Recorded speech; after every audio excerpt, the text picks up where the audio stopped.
Welcome to another deep dive where we dig into your source material. You've given us quite a challenge this time Yeah, you could say that. with these excerpts from Brahma Sutra Bhāsya of Shankaracharya by Swami Gampirananda. Now, I know this is like seriously dense philosophical material, Oh, absolutely. but it seems like you're particularly interested in how Advaita Vedanta critiques other schools of thought. Absolutely. These excerpts give us a really fascinating look at how Advaita Vedanta, with this emphasis on Brahman as the ultimate reality, analyzes the strengths and weaknesses of other ancient Indian philosophies. So we're talking Sankhya, Vaisheshika, Buddhism, Jainism. A real philosophical showdown. Yeah, a real philosophical showdown. You're basically asking, how does Advaita Vedanta stack up against these other big players? And trust me, these excerpts don't hold back in their critiques. No, they don't. Are you ready to dive into this battle of ideas? Let's do it. These arguments might seem kind of abstract at first, but I think they offer some surprisingly relevant insights into the nature of reality and our place in it. All right, let's kick things off with Samkhya. One of their core ideas is this concept of pradhana, also known as prakriti, as the fundamental cause of the universe. Think of it like a primordial soup of energy from which everything emerges. Right, and the excerpt points out a key problem with this idea. How can something inert and unintelligent, like pradhana, create a universe with so much intricate design? I mean, look around at the complexity of nature, the laws of physics, even the human body. It's hard to imagine these rising from pure randomness. Right. It's like saying a hurricane could sweep through a scrapyard and randomly assemble a perfectly working spaceship. Just doesn't seem plausible, does it? And the excerpt goes even further, questioning how an unintelligent pradhana could even begin and end the process of evolution. Shouldn't it be either constantly evolving or dissolving without some kind of, guiding intelligence? It's a compelling point. The excerpt really pushes us to consider whether a purely material explanation can really account for the intelligence and purpose we see reflected in the universe around us. So to sum up Samkhya, intriguing concept, but this excerpt from an Advaita Vedanta perspective argues that it leaves us with some pretty big unanswered questions. Exactly. Now, let's shift our focus to Vaisheshika, another school of thought with its own unique take on the nature of reality. Vaisheshika is all about atoms, right? They believe that these tiny indivisible particles are the building blocks of, everything in the universe. And they have this concept of adraga, an unseen force that organizes these atoms. Yes, you've got it. But here's where the Advaita Vedanta critique comes in. They argue that even with this organizing force, Vaisheshika still can't quite explain how an unintelligent force, whether it resides in atoms or souls, could create something as complex and organized as our universe. But wait, don't they bring in the idea of karma, actions having consequences, as a driving force? They do. However, the excerpt argues that even if this unseen force is, bound by karmic laws, it still doesn't address the fundamental question of where the intelligence behind those laws comes from in the first place. Yeah, it's like saying a computer program could write itself. You need some kind of intelligence behind the code, right? Exactly. And there are even more challenges raised in the excerpt. For instance, how do you get something with parts, like a universe, from things that are supposedly partless, like they're atoms? That's a head-scratcher for sure. They don't seem to address how these indivisible particles could ever come together to create something as complex as, everything. Right. Plus, the excerpt mentions other flaws with the Vaisheshika view without diving into specifics. But let's move on. We've got two more schools of thought to explore. Next up is Buddhism, which I know can get pretty complex. You're not wrong about that. But thankfully, the excerpt breaks Buddhism down into two main schools of thought: realistic Buddhism and idealistic Buddhism. All right, so let's tackle them one at a time. What's the gist of realistic Buddhism? And more importantly, how does Advaita Vedanta critique it? So realistic Buddhism centers on the idea of aggregates, which are collections of internal and external phenomena that are constantly changing, or momentary. Think of it like a constant flow of experiences, sensations, and thoughts. Okay, so everything is in flux, nothing stays the same for long. How does that even work in practice? Well, that's precisely what the Advaita Vedanta critique hones in on. The excerpt questions how these aggregates could even come together if everything is fleeting and impermanent. If things are constantly arising and ceasing, how can they form anything remotely stable? That's a good point. It's like trying to build a house out of clouds. Just as you put one brick in place, it dissolves into thin air. Exactly, and the excerpt also challenges the relationship between these momentary entities. If everything's in constant flux, how do we experience any sense of continuity or connection between those moments? It's like our experience of reality is like a flip book, a series of disconnected images that somehow create the illusion of movement. So to sum up the critique of realistic Buddhism, interesting concept, but how do you get a stable and coherent reality from a bunch of fleeting moments? That's the million-dollar question the excerpt seems to be posing, but let's see how idealistic Buddhism fares against the Advaita Vedanta lens. All right, bring on the idealists. What's their take on reality, and what does Advaita Vedanta have to say about it? Idealistic Buddhism proposes a radically different view. They say that reality is essentially mind only. So in this framework, ideas are the fundamental building blocks of existence, not physical matter. So in a way, they're saying that we're living in a thought-created reality. That's a pretty wild concept. It is. But the excerpt, as you might imagine, has some strong words for this idea as well. It challenges the idealist perspective by questioning how residual impressions, like memories or past experiences, can exist without external objects to cause them. After all, we all have memories, dreams, even traumas that linger long after the actual event. If everything is just an idea, where are these impressions stored and how can they have such a powerful impact on us? It's like saying that a scar on your body is just an idea and not the result of an actual injury. That's a great analogy. The excerpt actually uses the phrase totally unintelligible to describe its stance against this idea, so they definitely don't hold back. Well, that's a clear sign they aren't convinced. So let's move on to the final contender in this philosophical showdown. Jainism. Now, from what I understand, they're known for their focus on nonviolence and their intricate cosmology, but how do they explain the nature of reality? Jainism is fascinating in that it tries to reconcile seemingly contradictory attributes. They propose that the universe is both permanent and changing, both one and many. It's a philosophy that embraces paradox. So they're trying to have their philosophical cake and eat it too. In a way, yes. But the excerpt, true to form, doesn't let this slide. It highlights the inherent difficulty in this approach, you know? How can something possess contradictory attributes at the same time? Can something be both black and white, both hot and cold, simultaneously? It just doesn't seem logically sound. It's like saying a square is also a circle it defies, like basic logic. So how does the excerpt break down this critique of Jainism further? They point to the example of the soul, which Jainism believes is eternal and unchanging. According to Jainism, the soul can take on different forms and sizes depending on the body it inhabits. But how can something unchanging also be subject to change in this way? That's a good point. It's almost like saying that your fundamental essence, who you are deep down, changes based on the clothes you wear. So according to the excerpt, Jainism, while commendable for its emphasis on ethical living, doesn't quite hold up to logical scrutiny when it comes to these fundamental questions about the nature of reality. Right. We've seen how Advaita Vedanta critiques the inconsistencies it sees within Samkhya, Vaisheshika, Buddhism, and Jainism. Now, let's dive into the heart of Advaita Vedanta itself. What does this school of thought propose as the ultimate reality? That's right. It's time to explore Brahman, the concept at the heart of Advaita Vedanta. This is where things get really interesting, so buckle up. We're about to delve into some profound ideas about the nature of existence, consciousness, and the very fabric of reality. You ready to go deeper? I think so. Absolutely. Let's go deeper. The excerpts you've shared offer some compelling arguments about the nature of Brahman. It's not just some vague philosophical concept. It's a profound exploration of the ultimate reality that, underlies our very existence. Okay, I'm ready to have my mind blown. Let's start with something I've always found intriguing, the idea of liberation, or mukti, and how it connects to Brahman. So the excerpts emphasize that liberation is not about earning points or following rituals. It's not about becoming something you're not. True liberation from the Advaita Vedanta perspective, it's about realizing your true nature, which is identical to Brahman. So it's less about achieving something new and more about recognizing something that's always been there. That's the idea. And since liberation is considered eternal, it implies that Brahman, the reality you realize through liberation, must also be eternal and unchanging. This has huge implications for how we understand ourselves and the universe. You're right. That's like a huge concept to unpack. If Brahman is unchanging, how can it also be omniscient, all-knowing?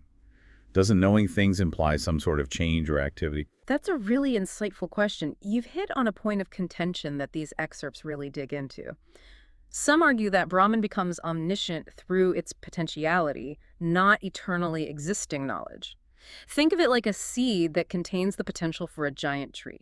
The tree isn't always there, but the potential is. So it's like saying that Brahman has the capacity for infinite knowledge, but it's not necessarily like thinking every thought at every moment. Exactly. But the excerpts offer a counter-argument to this idea. They suggest that if knowledge is impermanent, coming and going, then wouldn't Brahman itself cease to exist when knowing ceases?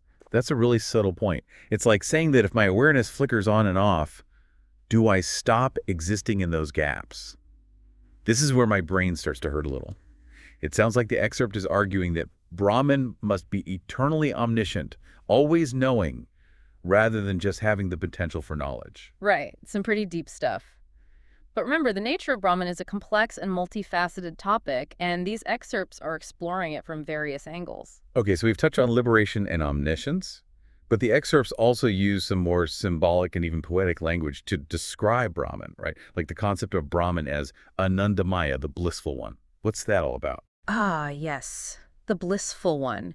This brings in a more experiential dimension to understanding Brahman. It's not just about intellectual understanding, but also about directly experiencing the nature of reality.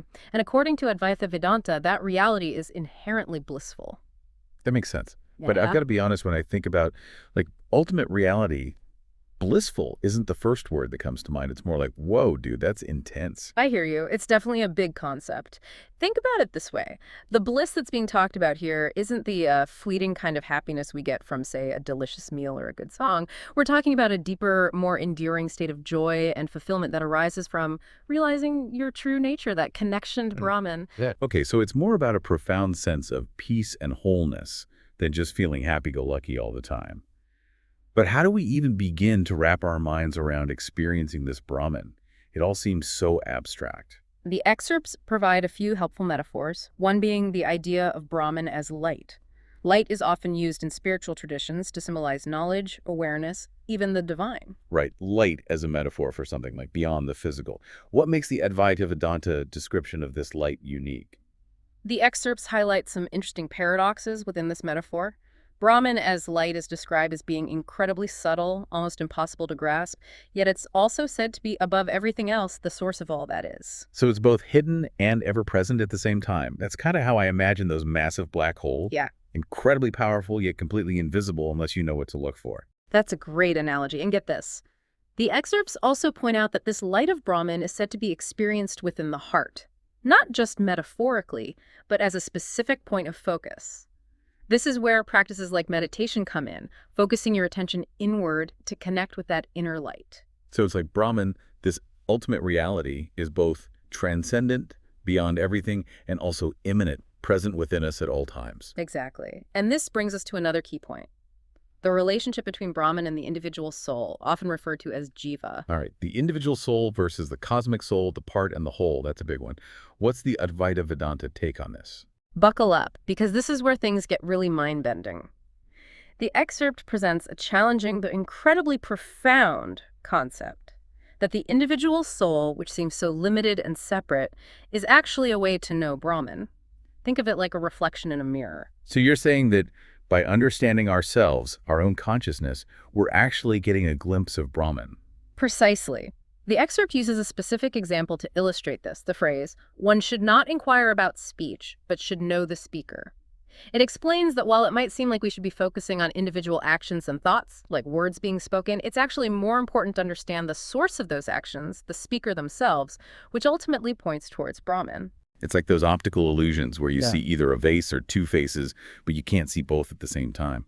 We often get caught up in the world of appearances, the speech, without realizing that there's a deeper reality, the speaker, underlying it all. That's a fantastic analogy, and it highlights a key takeaway from this section, that the path to knowing Brahman lies in understanding your own true nature, the essence of who you really are, beyond the limitations of your individual ego. Okay, so we're not separate from Brahman. We're a part of it, a reflection of it. But here's the million-dollar question. If Brahman is this unchanging, eternal reality, how do we explain all the change, all the diversity, all the seemingly separate stuff we see in the universe? How does something come from nothing? That's the heart of the debate, and it leads us to one of the most challenging concepts within Advaita Vedanta, the idea of Brahman as the cause of the universe. All right, lay it on me. How can something unchanging be the source of, well, everything that changes? The excerpt acknowledges this is a major sticking point for a lot of people. If Brahman is truly unchanging, how can it be the source of a universe that's in constant flux? It's a question that has puzzled philosophers for centuries. It's one thing to say, like, Brahman is unchanging and everything else is an illusion. But it's another thing to try to wrap our minds around how that actually works. How can something static and eternal be the driving force behind a universe that's constantly evolving, shifting, changing? You've hit on a concept that's baffled philosophers and spiritual seekers for ages, and these excerpts don't shy away from the challenge. They dive headfirst into this apparent paradox, exploring how an unchanging Brahman could be the source of a universe brimming with diversity and dynamism. So what's the explanation? How does Advaita Vedanta bridge that gap? The key lies in understanding that when Advaita Vedanta talks about Brahman as the cause of the universe, it's not talking about a linear cause and effect relationship like we often see in the material world. It's not like a potter shaping clay where you have a clear before and after. So it's not that Brahman creates the universe and then steps back like, ta-da, my masterpiece. Exactly. The relationship between Brahman and the universe is far more intimate and profound than that. Imagine the universe as a wave on the surface of the ocean. The wave might appear as a distinct entity, rising and fleeting, but it's ultimately inseparable from the ocean itself. Okay, so the wave isn't a separate thing. It's the ocean taking on a particular form. I see where you're coming with this. Yes. And just like the ocean can have countless waves, all different shapes and sizes, the universe in all its diversity and complexity can be seen as a manifestation of this one unchanging reality, this Brahman. So the essence remains the same, but it's the form that changes. It's like that saying, the more things change, the more they stay the same. But how does this change actually happen? Does Brahman, decide to create a galaxy on a Tuesday? Think of it more as a process of emanation or unfolding, rather than a deliberate act of creation. The Upanishads, the ancient texts that form the foundation of Vedanta, describe this process in a fascinating way. They point out that Brahman, in its essence, is beyond all names and forms. But it's through these names and forms, through this process of emanation, that the universe as we experience it comes into being. Okay, so Brahman itself doesn't change, but it's like the universe is projected out of this unchanging reality. That's pretty mind-blowing. It makes me think of a prism refracting light. The white light itself doesn't change, but when it passes through the prism, it explodes in this spectrum of colors. That's a brilliant analogy. And just like those colors are ultimately just different aspects of the same white light, all the diverse forms and phenomena we see in the universe are, in essence, expressions of Brahman. This is all starting to click. It's not about things coming from nothing. It's about this one unchanging reality taking on countless forms. It's a completely different way of understanding the universe and our place within it. And that's the beauty of Advaita Vedanta. It invites us to question our assumptions about reality and to see the world through a new lens, a lens of unity and interconnectedness. This whole deep dive has been quite a journey. We've explored some seriously dense philosophical concepts, tackled some head-scratching paradoxes, and maybe even expanded our understanding of reality just a little bit. And the journey doesn't stop here. These excerpts are like doorways leading to even deeper exploration. The more we contemplate these ideas, the more we question our assumptions, the more we open ourselves to a wider, more expansive view of the universe and ourselves. So where do we go from here? What can we do with all these insights? The real magic begins when we start to integrate these philosophical understandings into our lives. What does it mean to live with the awareness that we are not separate from this ultimate reality, this Brahman? How might it shift our perceptions, our relationships, our very way of being in the world? Those are powerful questions, and I think that's a perfect note to end on.